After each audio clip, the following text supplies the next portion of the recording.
Bismillahirrahmanirrahim. Assalamualaikum warahmatullahi wabarakatuh. Oke anak-anak, hari ini kita akan melanjutkan bab berikutnya, yaitu materi tentang sistem pencernaan pada manusia.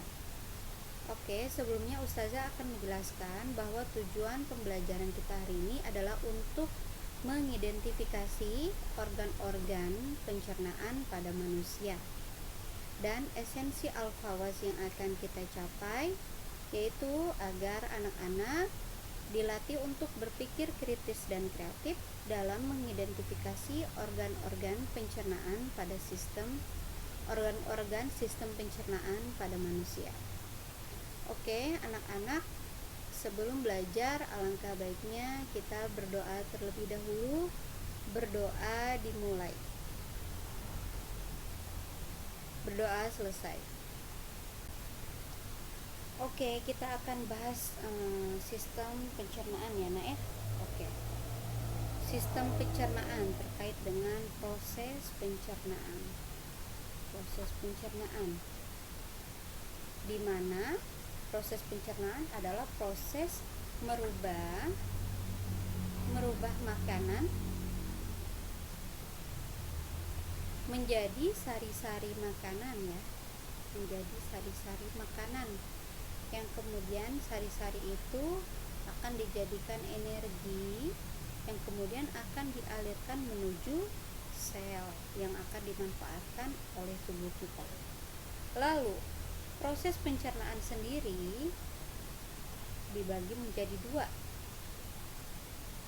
Yang pertama adalah proses pencernaan secara mekanik. Yang kedua adalah proses pencernaan secara kimiawi.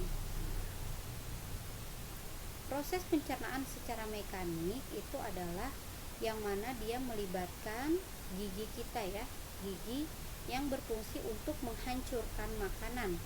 Kemudian proses pencernaan secara kimiawi adalah di mana itu melibatkan enzim untuk mengolah makanan kita. Nah, sehingga bisa dimanfaatkan oleh sel-sel dalam tubuh kita. Lalu untuk pembahasan kita hari ini yaitu akan membahas tentang organ pencernaan. Nah, perlu kita tahu bahwa organ pencernaan itu terdiri dari dua. Yang pertama adalah saluran pencernaan, di mana makanan itu akan melewati saluran tersebut. Yang kedua ada yang namanya kelenjar pencernaan. Kelenjar pencernaan maksudnya apa? Walaupun makanannya tidak melalui organ yang menghasilkan kelenjar pencernaan, tetapi organnya ini berfungsi untuk mensekresikan enzim yang mana akan dimanfaatkan oleh tubuh kita untuk mengolah makanan ya, makanan yang sedang berada di saluran pencernaan, seperti itu ya. Oke, contohnya nanti kita akan bahas di setiap organnya ya, apakah dia ada enzimnya atau ada peran enzimnya atau tidak, seperti itu. Oke, anak-anak yang Ustazah cintai dan Ustazah sayangi, tadi kan Ustazah sudah bilang kita akan membahas tentang organ pencernaan ya. Nah, ini berikut adalah organ pencernaan pada manusia yang akan kita bahas hari ini, yaitu yang pertama itu ada rongga mulut. Nah, rongga mulut di mana di dalamnya itu ada gigi dan lidah. Oke. Yang kedua ada kerongkongan. Nah, kerongkongan. Maaf ya tulisan saja jelek. Kerongkongan atau nama lainnya esofagus. Nah, kemudian ada lambung. Setelah lambung ada usus halus. Kemudian ada usus besar. dan yang terakhir itu rektum.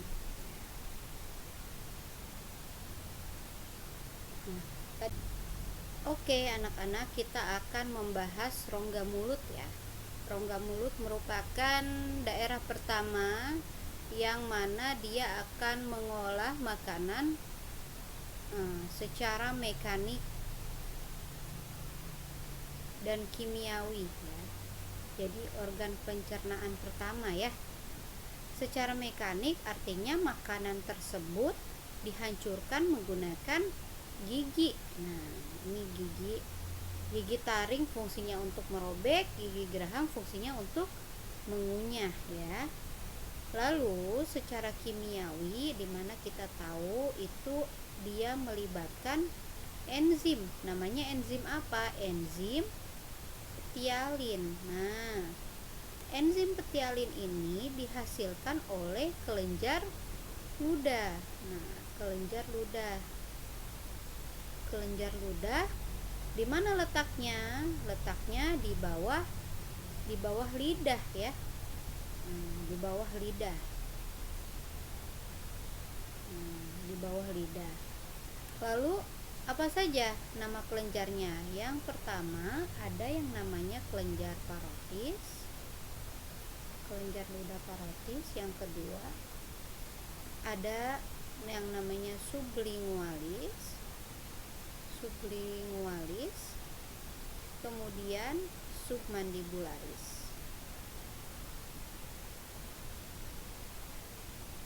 Nah, kelenjar ludah ini dihasilkan per hari 2,5 liter. Wah, banyak sekali ya.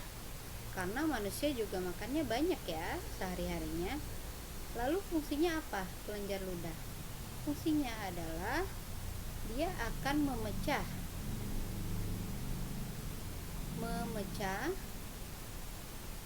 amilum pada makanan ya.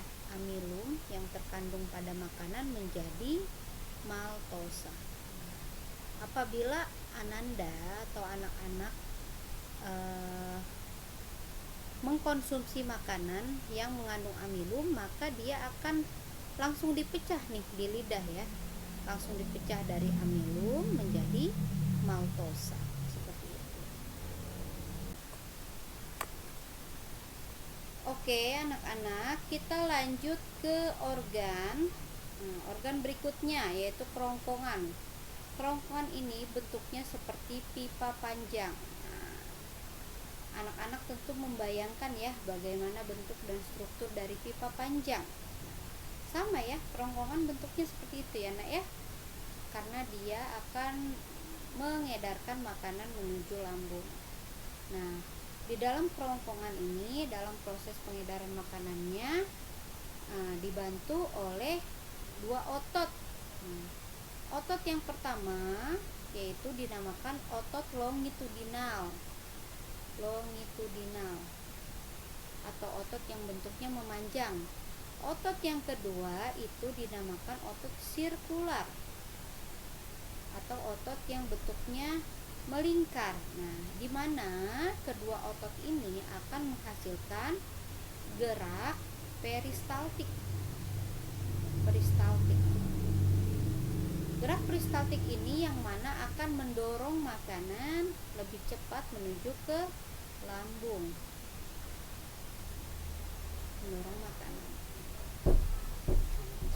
Nah, anak-anak bisa lihat proses peredaran makanannya dari sini, dari rongga mulut menuju laring. Oke, bukan laring, ini organ pernapasan, tapi melewati ya sedikit menuju kerongkongan, lalu menuju ke lambung. Nah, di lambung ini ada suatu otot yang dinamakan otot sphincter, di mana otot tersebut akan menutup ketika makanan sudah masuk ke dalam lambung. Fungsinya apa? Supaya makanan tidak naik lagi ke atas. Nah, lalu anak-anak bisa lihat di sini. Di sini adalah saluran pernapasan. Nah, saluran pernapasan di mana akan mengalirnya oksigen dari situ ya. Nah, coba bayangkan, kok bisa ya nggak ketuker antara oksigen dan makanan. Nah, itu dikarenakan adanya fungsi dari epiglotis. Nah, epiglotis yang ada di sini, yang ada di pertigaan ya, istilahnya seperti itu. Nah, ketika ada makanan, maka epiglotisnya akan menutup.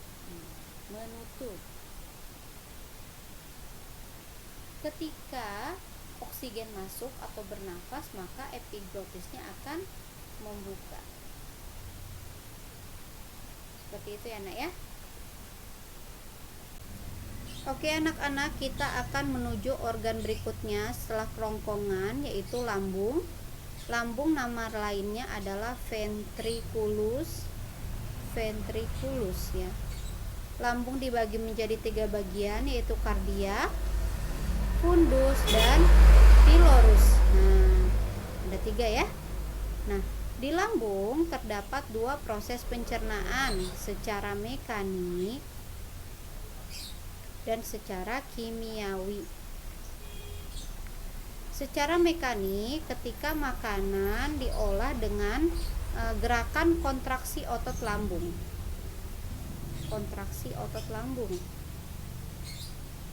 Secara kimiawi, apabila terjadi makanan bercampur dengan getah lambung. Nah, getah lambung. Jadi ada suatu pencampuran ya, yang menghasilkan suatu zat tertentu yang baik untuk proses pencernaan selanjutnya. Lalu getah lambung apa saja? Getah lambung. Getah lambung yang pertama adalah adanya suatu sekret HCl pada dinding lambung. Nah, HCl ini merupakan suatu ini ya. Kalau kalian merasa mah, nah itu yang disekretnya HCl, asam lambung.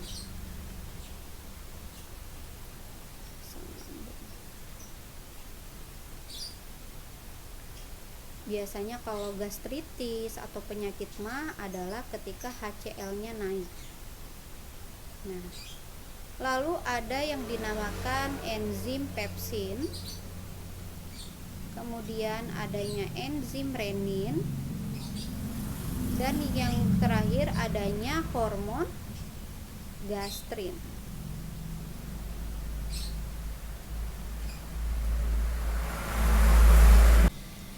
Oke anak-anak, tadi kan kita sudah berbicara tentang getah lambung ya. Getah lambung. Nah, getah lambung ini menghasilkan enzim-enzim dan satu hormon ya. Dan satu hormon. Nah, berikut ini adalah fungsi dari enzim-enzim dan hormon pada lambung. Yang pertama adalah HCl. HCl fungsinya untuk membunuh kuman yang masuk pada makanan. Nah, karena sifatnya asam, maka dia akan membunuh bakteri yang bisa mati atau musnah karena proses keasaman tersebut. Kemudian fungsinya untuk mengaktifkan enzim pepsinogen menjadi pepsin. Nah, mengaktifkan enzim pepsinogen, di mana enzim pepsinogen ini akan merubah suatu zat makanan menjadi pepsin. Kemudian HCl pun ada yang bertugas untuk merangsang sekret hormon tertentu. Nah, hormonnya namanya kolesistokinin. Nah, fungsinya apa hormon kolesistokinin? Fungsinya untuk merangsang sekresi getah empedu. Nah, jadi hormon ini kolesistokinin dirangsang oleh HCl, dan fungsi kolesistokinin juga untuk merangsang getah yang lain, yaitu getah empedu. Nah, kemudian adanya enzim pepsin. Nah, enzim pepsin merubah protein menjadi pepton. Nah, kemudian ada peran dari enzim renin. Nah, di mana ia fungsinya mengendapkan kasein susu apabila kita mengkonsumsi susu. Nah, Yang terakhir ada hormon gastrin. Ini gastrin ya, kurang N. Hormon gastrin yang fungsinya untuk merangsang sekresi getah lambung. Nah, jadi yang mensekresi semua ini adalah dinamakan hormon gastrin. Nah, seperti itu. Oke, anak-anak, kita lanjut ke organ berikutnya, yaitu usus halus. Nah, usus halus ini dibagi menjadi 3 bagian. Nah, kan usus halus itu panjang ya, Nak ya. Jadi ada 3 bagian dari usus halus. Oke, sebentar. Bagian yang pertama itu dinamakan duodenum. Oke, duodenum atau usus 12 jari. Bagian yang kedua yaitu jejunum, yaitu usus kosong. Bagian yang ketiga ada ileum, yaitu usus penyerapan. Nah, jadi duodenum itu yang ini ya, habis lambung banget itu adalah duodenum. Kemudian panjang, sepanjang itu ketemulah bagian jejunum. Kemudian di akhir usus halus ada yang namanya ileum atau usus penyerapan, yang kemudian bermuara ke usus besar. Nah, usus besar yang ini ya. Nah, gitu. Oke. Dalam usus halus, proses pencernaan terjadi 2 kali juga, atau 2 proses, secara mekanis dan secara kimiawi. Secara mekanisnya itu adalah kontraksi dari usus sendiri ya, adanya kontraksi otot di usus. Secara kimiawi itu di usus sendiri ada enzim-enzim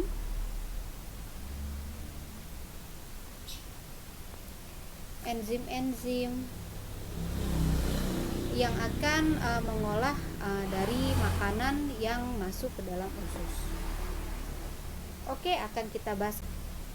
Oke, anak-anak, kita akan membahas bagian dari usus halus, yaitu duodenum. Duodenum adalah yang ini ya, Nak ya. Nah, setelah makanan keluar dari lambung, maka dia akan langsung masuk ke duodenum atau usus 12 jari. Nah, duodenum sendiri merupakan muara dari 2 saluran. Yang pertama merupakan saluran dari pankreas. Yang kedua saluran dari empedu. Nah, pankreas dan empedu ini masing-masing menghasilkan suatu getah. Kalau dari pankreas namanya getah pankreas. Kalau berasal dari empedu namanya getah empedu. Nah, jadi ini itu menghasilkan sekret ya. Nah, ada di mana pankreas? Pankreas ada di sini. Oke. Ini empedu ya. Empedu ada di bawah organ hati. Nah, contohnya ini enggak kelihatan, ini harusnya lambung, lalu duodenumnya mungkin ada di sini. Jadi nanti ada saluran yang akan masuk ke sini ya. Nah, dia akan mensekresikan getah pankreas dan getah empedu, seperti itu. Oke, anak-anak, masih seputar duodenum. Nah, sekarang Ustazah akan membahas getah-getah atau enzim yang dihasilkan oleh pankreas. Getah pankreas. Nah, pankreas menghasilkan 3 enzim. Oke. Yang pertama namanya enzim trypsinogen. Yang kedua enzim amilase. Yang ketiga enzim lipase. Oke. Sekarang kita akan bahas tentang trypsinogen. Nah, trypsinogen merupakan enzim yang belum aktif, yang mana dia akan diaktifkan oleh suatu enzim yang bernama enterokinase. Nah, setelah diaktifkan lalu diubah menjadi tripsin. Nah, fungsi dari tripsin ini adalah untuk mengubah atau memecah protein menjadi dua bentuk. Yang pertama menjadi bentuk asam amino, kemudian menjadi bentuk peptida. Oke. Kemudian enzim amilase fungsinya mengubah amilum menjadi glukosa. Oke, anak-anak kita masih ingat dengan enzim petialin? Enzim petialin ini ada di rongga mulut ya. Enzim petialin ini dia merubah maltosa menjadi amilum.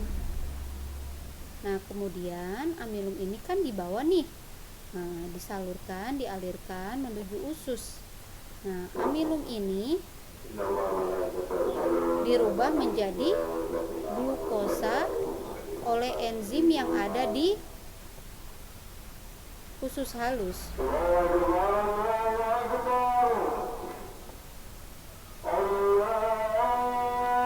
atau duodenum.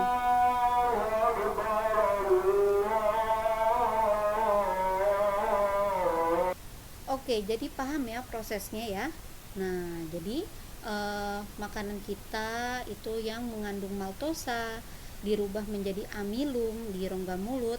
Kemudian amilum ini akan dirubah kembali menjadi glukosa, dan prosesnya itu terjadi di usus halus, di bagian duodenum atau usus 12 jari, dan enzimnya itu berasal dari pankreas, seperti itu. Yang ini ya, pankreas.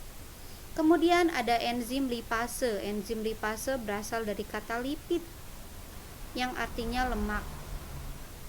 Maka fungsinya juga untuk memecah lemak.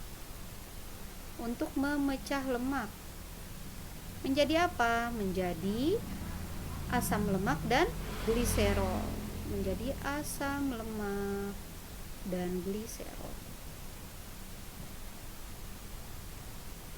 Oke, seperti itu ya anak-anak ya. Sudah paham? Oke anak-anak, lanjut ke bagian usus halus yang selanjutnya, yaitu jejunum. Nah, jejunum adalah nama lainnya adalah usus kosong.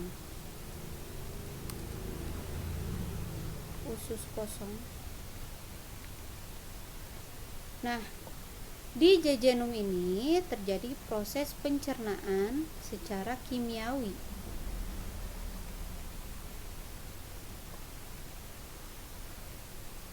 Jadi banyak enzim-enzim yang berperan di bagian jejunum ini. Oke, enzim tersebut dihasilkan oleh dinding dari jejunum atau usus kosong. Oke, berikutnya akan kita bahas apa saja enzimnya. Nah, ini adalah bagian jejunumnya ya. Ini duodenum, lalu kemudian jejunum. Oke, berikut ini merupakan enzim-enzim yang ada pada bagian jejunum. Yang pertama ada enterokinase. Enterokinase fungsinya untuk mengaktifkan tripsinogen menjadi tripsin. Nah, kemudian ada sukrase. Nah, fungsinya untuk mengubah sukrosa menjadi fruktosa dan galaktosa. Kemudian ada disakaridase, dia fungsinya untuk mengubah disakarida menjadi monosakarida. Nah, kemudian ada erepsin. Nah, dia fungsinya untuk mengubah pepton menjadi asam amino. Kemudian ada enzim laktase, dia akan mengubah laktosa menjadi glukosa. Ada enzim maltase yang akan merubah maltosa menjadi glukosa. Kemudian ada enzim peptidase. Peptidase dia fungsinya untuk mengubah polipeptida menjadi asam amino. Seperti itu ya. Oke anak-anak, kita akan membahas bagian dari usus halus berikutnya, yaitu adalah bagian ilium. Ilium atau disebut dengan usus penyerapan, di mana pada daerah ini terjadi banyak sekali penyerapan ya. Oke, penyerapan dilakukan oleh dinding usus. oleh dinding usus ilium, yang mana dia mengandung sejenis struktur atau jonjot-jonjot usus yang dinamakan villi. Nah, villi itu dia mengandung pembuluh darah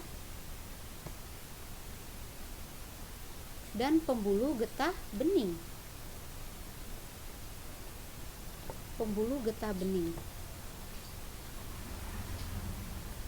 Anak-anak, kita sudah tahu ya kalau fungsi dari pembuluh darah adalah mengedarkan darah, yang mana darah itu fungsinya untuk mengikat nutrisi. Jadi ketika makanan yang kita makan mengalir ke sini, maka di daerah ilium di sini itu terjadi penyerapan sari-sari makanan oleh ilium, sehingga dapat dialirkan melalui pembuluh darah dan bisa dialirkan ke seluruh tubuh seperti itu. Nah, struktur dari ilium sendiri kan contohnya ini usus seperti ini ya. Nah, bedanya kalau ilium itu mempunyai villi yang mana strukturnya seperti ini. Nah, jadi seperti ini, seperti jonjot-jonjot usus. Nah, yang seperti ini itu mengandung pembuluh darah dan pembuluh getah bening. Nah, bedanya apa? Kalau pembuluh darah itu dia menyerapnya glukosa, asam amino, jadi beda zat penyerapan ya. Asam amino, vitamin yang larut dalam air. Nah, apa tuh? Vitamin B dan C. Kemudian dia menyerap mineral dan air. Lalu apa yang diserap oleh pembuluh getah bening? Dia menyerap asam lemak, gliserol, dan vitamin yang larut dalam lemak. Vitaminnya yaitu A, D, E, dan K. Disingkat jadi ADEK. Oke, sampai di sini paham ya tentang ilium. Oke, anak-anak, kita akan membahas organ pencernaan selanjutnya, yaitu usus besar. Nah, usus besar ada pada muara dari usus kecil. Nah, ini misalkan ilium nih. Lanjutannya adalah usus besar ya. Nah, di ilium, antara ilium dan usus besar sendiri ada suatu struktur yang dinamakan usus buntu atau apendik. Nah, ini apendik ini apabila radang, nama penyakitnya adalah apendiksitis. Makanya orang kadangkala ada yang usus buntunya dipotong ya, atau dihilangkan oleh akibat adanya peradangan pada usus buntu. Nah, ini merupakan struktur dari usus besar ya, dari sini sampai sini. Nah, ini ada namanya. Yang di sini ini namanya ascenden, bagian ascenden. Kemudian ini adalah transversum. Bagian sini adalah descenden. Nah, kemudian pada ujungnya kita tahu bahwa ini adalah rektum.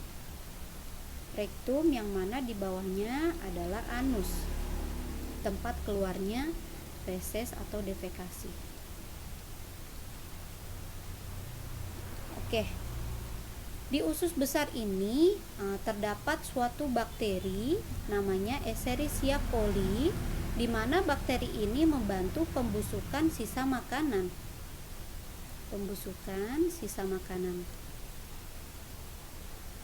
Yang mana akan menjadi feses itu ya. Nah, kemudian pada usus besar juga ada proses penyerapan air atau pengaturan kadar air,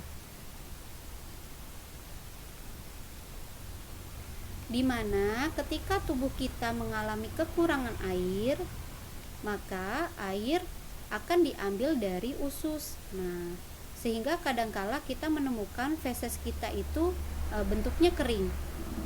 Akan tetapi ketika kita mengalami kelebihan air, maka kita bisa memberikan air tersebut ke dalam feses, sehingga kita temukan feses kita bentuknya bagus atau strukturnya tidak kering seperti itu ya. Nah, sampai di sini kita sudah membahas tentang organ-organ pencernaan manusia, yang diantaranya ada rongga mulut, di dalamnya ada gigi dan lidah. kemudian kerongkongan, kemudian ada lambung. Setelah lambung ada usus halus, kemudian usus besar, dan kemudian rektum. Nah, kita juga sudah selesai membahas tentang kelenjar saluran pencernaan. Yang pertama, kita sudah membahas tentang hati. Yang di bawah hati itu ada empedu. Kemudian kita sudah selesai membahas tentang pankreas, yang menghasilkan enzim-enzim tertentu. Kemudian kita sudah membahas tentang lidah ya, dimana di bawah lidah ada kelenjar-kelenjar pencernaan yang menghasilkan beberapa enzim. Cukup sekian pembelajaran dari kita. Apabila ada yang ingin ditanyakan, silahkan bertanya kepada Ustazah melalui WA. Wassalamualaikum warahmatullahi wabarakatuh.